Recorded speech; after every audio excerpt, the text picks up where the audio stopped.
Sveiki visi, su jumis yra MNT Lietuva ir šį kartą žaidžiu aš Minecraftas.lt privačiame serveryje. Ir kaip prie šio serverio prisijungti bus palikta nuoroda aprašyme. O dabar aš norėčiau jums parodyti vieną iš geriausiai įkurtų bazių šiame serveryje. Iš esmės tai yra vienintelė taip toli pažengusi bazė, kadangi pastaruoju metu vasarą viskas aktyvumas gan sumažėjęs. Tačiau žmonės randa laiko ir štai čia yra dviejų žmonių kūrinukas, tai yra Cubis ir Mindelis. Ir kągi jie čia padarė, šiek tiek pažaidė su Carpenter's blokais, čia bilenkai pasinešė ant tų spalvotų visokių medžių, bla bla bla. Ir man šita tvora labai patinka, kapok fence, žodžiu, kas norės, tas supras. Ir kągi, bėgam per patriotų tiltelį, čia kažkas patingėjo užbaigti ir matome, kad gaunam visokių efektų, tai yra dėl belenkiek beaconų, kuriuos parodysiu mano pačioje pabaigoje, nes ten yra pati nuostabiausia iš tos bazės dalis. O dabar į netherį neisime, nes ten yra labai nedraugiškų bičių, kurios iš karto nužudys. Čia yra kažkokia apsauga nuo priešų. Taigi čia yra standartinis smelteris ir nieko čia mandro, tiesiog šiek tiek automatizuotas ir tiek. Toliau čia yra didelis tunelis, kuris buvo pilnas barelių iš visų pusių čia pridėliota ir čia buvo paleista kuoris į tuos barelius, kol dar neturėjo žmogai kur visko storinti. Gerai, eime toliau į šitą kambarį. Čia yra toks mini mechanizmų rūmas thermal expansional ir čia tiesiog standartiniai mechanizmai tie yra ir daugiau nieko. Ir kaip matote, jie biškį mėgsta taip kažkaip padaryti tuos namus tokius įdomius, gan gražius ir nestandartinius. Taigi čia yra bendras priėjimas prie visko, kažko, žodžiu, labai sudėtinga nusakyti, tiesiog tai yra MI sistema ir dar kažkokie visokie mechanizmai. Čia yra kalmaras, kuris gamina tuos inksekus ir jų, kaip matot, prigaminta gana nemažai. Iš vieno šito kalmaro su kažkokiu tai mechanizmu, kurio aš negaliu pažiūrėti. Kas iki toliau? Čia yra bičių kambariukas toksai. Ir jame yra visokių šitų aparatų skirtų dirbti su medumi ir su bitėmis iš Gendustry bei Forestry modų. Taip pat čia va šitie bitininko, aš juos paimsiu, tos bitininko drabužius ir galėsime į netherį nueiti. Taigi čia va viskas ten medaus apdirbimas ir taip toliau. Dabar galime užsukti į netherį ir pagal viską turėtume negauti žalos su šitais armorais. Čia yra bitininko apranga. Ir kažkur čia tos bitės auga, kurios daro didelės problemas, o kur jos tiksliai, aš nežinau, galbūt po žeme ar virš šito pastatuko, kadangi aš beveik nieko nepažengęs, aš tikrai negalėsiu čia paskraidyti ar pakasinėti, bet esmė tokia, kad aš, pavyzdžiui, jeigu nusiemu, man iš karto damage'as. Ir tame visa esmė. Gerai, grįžtame namo. Na, ne namo, į paprastai pasaulį ir palaukiam, kol vaizdas prašviesėja, užkrentam šitų zucchini fries, kas nežinau, tai čia cukinijos keptos. Gerai, tęsim savo kelionę į čia. Čia yra tunelis, pro kurį išskrendama su jetpacku, čia matosi neblogas vaizdelis. Gerai, kasgi toliau? Čia matot visur padaryti tie praėjimai tokie gana nestandartiniai, bet man patinka, pavyzdžiui. Čia yra Industrial Crafto mini kambariukas. Turime ir GregTech modifikaciją, tačiau jos, kaip matome, beveik nepanaudojo. Na, šiek tiek čia panaudota, bet iš tų aukštesnio lygio jau aparatų niekas nėra panaudota. Tačiau dar žaidimas tęsiasi ir viskam yra laiko. Gerai, toliau einame į mob fermą. Čia yra Cursed Earth iš Extra Utilities, man regis, bei spawneriai ir tas daiktas, kuris užgožia garsus, kad čia būtų tylu, ramu. Ir tiesiog čia žudo tuos mobus, viską išrūšiuoja čia tuos daiktus. veda va čia. Tai aš iš ten ir pasiėmiau armorus šituos. Ai, dar reikės bitinių būtų šarmus nunešti. Čia yra kambarys, kuris dar neturi paskirties, kiek supratau. Tačiau pačioje yra laser drilai, kurie ten kažkaip resursus išgauna iš žemės. Gerai, tik juos uždėsiu. Čia yra processing roomas, kaip jį vadina, tai tiesiog čia yra kažkokie receptai automatiniai padaryti ar automatinis ten tas pulverizinimas ir kepimas ir taip toliau. Ir tiesiog čia tik tai vyksta viskas, kas automatizuota. Gerai, lipame dar aukščiau. Ir čia yra reaktorius, Big Reactors modo ir pripiltas pilnas tokio mėlyno skysčio, kurio pavadinimo dabar nebepamenu.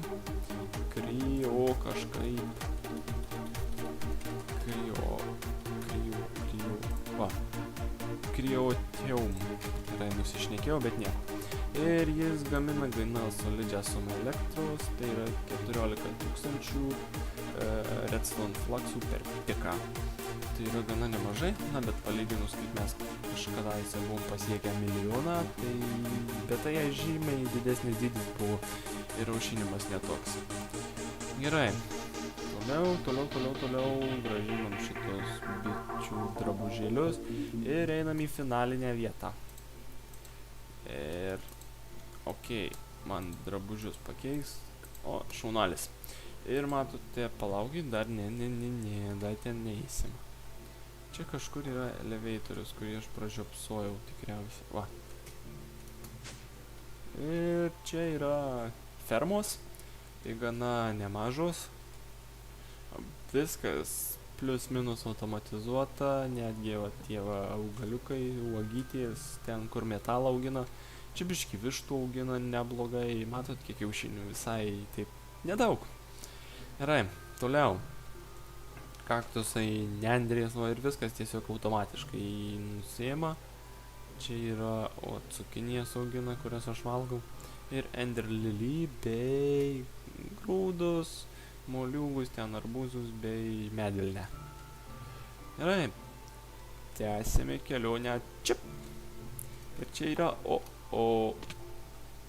gerai, kad apsauga yra. Tankrūmas ir čia yra tankai, talpyklos tiesiog su visokiais skyšiais. Ten regis medus, bet nesu tikras. Čia lava, čia mob essence, ten yra DNR, čia endermenų tas skystis, ten lygtais tas, kur buvo reaktoriuje pripilta, o daugiau kiti tušti. Na, bet tikėkimės, kada nors bus užpildyti. Kadangi apžiūrėjome rūsį, jau galime leistis pas bites. Ne, vis dėlto, žinau, aš jas panervuosiu, tačiau mes einame į kitą vietą pažiūrėti bičių. Ten yra, aišku, tokia nedidelė bičių sistemėlė padaryta ir jie nieko nėra ypatinga, ten tiesiog vienos rūšies bitės. Manau, pagrindė tik dėl to, kad užsodintų kalną gėlytėm. Na, bet pažiūrėti verta. Taigi, čia yra mano buveinė. Taigi, matot, koks yra atitrūkimas pažangos atžvilgio mano nuo tų žaidėjų. Tačiau aš jau kiek laiko nežaidžiu ir aš dėl to savo nesuku galvos. Taigi, o čia pakeitimai. Taigi, pradėjau auginti medžius, kaip matau, veist. Ir bitės regis tos pačios. Jo, čia yra visur rocky tos bitės, bet jos kažkaip padarytos, kad jom čia viskas gerai, dirba ultra greitai ir panašiai produkcija. Kągi, čia viskas, čia loadino čanka ir bla bla bla, čia tiesiog viskas nėra ką čia daugiau pripasakot. Ir jau dabar tikrai keliaujame į didį bičių kambarį. Aš galiu pasakyti, kad jūs ne kiek nustebsite, bet gal tiesiog pagalvosite, kad žmonės turbūt neturi ką veikti, kad daro tokius dalykus. Nes, ten tikrai nėra kažkas masiško labai jau, bet aš tiesiog neturėčiau laiko tiek statyti, tai nusibostų man, nežinau. Ir tiesą sakant, aš ten buvau prieš porą dienų, o jie ten tą kambariuką kas kartą atnaujina, aš nežinau, ką galime čia sutikti. Oh yeah, welcome to the X Sanctum. Ir gerai, čia kaip buvo, taip ir yra. Taigi čia yra piramidė, kurioje bikonai, apie kuriuos čia kalbėjau iš pat pradžių, kurie viską daro. Čia skraido paukštukai, čia medžiai veisiami bei šiek tiek avilių. Ir jie planuoja visą šitą plotą aviliais tais užvaryti. Ir tiesiog pažiūrėkite, kiek čia statyta yra. Viskas statyta rankomis, survival režime, kaip aš dabar esu, tik žinoma, jie su jetpackais buvo. Builder vando čia nelabai panaudosi, nes tiesiog čia tie aukščiai visokie skiriasi ir panašiai. Statyta buvo su tokio helperio, building helper pagalba, nežinau kaip jis vadinasi. Žodžiu, tiesiog sukuria tokią permatomą 3D projekciją tavo pasirinktos apvalios arba nebūtinai apvalios figūros. Tai jie tiesiog sugebėjo kiaušinį iš ten išgauti ir sakė, buvo tuos molio blokus ganėtinai lengva dėlioti, tačiau stiklą ten buvo nesikeiksim, bet užsiknisimas tiesiog, nes tiesiog padedi stiklą ir nematai, ar tu jį padėjai ar ne, nes tiesiog tas holograminis blokas užgožia tą stiklą ir žodžiu, buvo ten, jiems sakė, labai žiauriai sunku susigauti. Ir aš kaip matau, čia jokių bičių netgi nėra. Ei, aš tikėjausi. Čia yra šiek tiek bičių, bet ten praėjimo nelabai yra. O, kažkaip keista. Bet čia visur. Gerai, tegul dirba bitės. Ir dar vieną stebuklingą dalykėlį parodysiu, tai industrija. Arba jis jau išjungtas. Jo, regis išjungė. Čia kažkur dirbo, neatsimenu, kuriam šitą mano regis blokė dirbo bitės. Ir jos, kai dirba, tu stovi šalia ir tau kyla XP. Ir dabar galiausiai pažiūrėkime, ką gero žmonės turi. Yra tik 2 milijonai cobblestone, milijonas medienos, 102 tūkstančiai red granito. Na, kažkaip negausiai dar palyginus. Kadaise turėjo daugiau dar prieš modifikacijų paketo keitimą. Na, bet jie gana neblogai įsikūrė, aš tikrai galiu pasakyti. Ir tai yra vieni iš daugiausiai laiko serverį praleidžiančių žaidėjų, kurie moka žaisti ir supranta, ką daro. Ta prasme, jie tiesiog koncentruojasi ties to, ką daro, manau. Ir tiesiog pasiekia gerų rezultatų.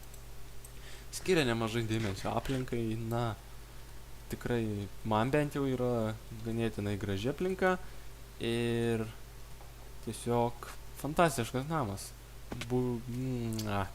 Fantastiška bazė. Ir tiesiog šiame video tiek. Visus mielai kviečiame prisijungti prie mūsų kolektyvo. Mūsų yra gana nemažai žaidžiančių. Žinoma, dabar vasaros metu, kaip ir minėjau, nelabai kas ir žaidžia. Tačiau pasibaigus vasarai tikrai žaidėjų padaugės, aktyvumas padidės ir mes žaisime toliau. Jau tikiuosi vasaros pabaigoje naują modifikacijų paketą 1.7.10 Minecrafto versijos pasileisime. Tad jau turėsime visiškai naują pasaulį, naujus visokius modus, naujas idėjas ir panašiai. Gerai, ačiū, kad žiūrėjote. Jeigu patiko šitas video, bent kiek paspauskite like, prenumeruokite, komentuokite su savo pasiūlymais, pastebėjimais ar panašiai. Ir iki susitikimo kitose video. Iki!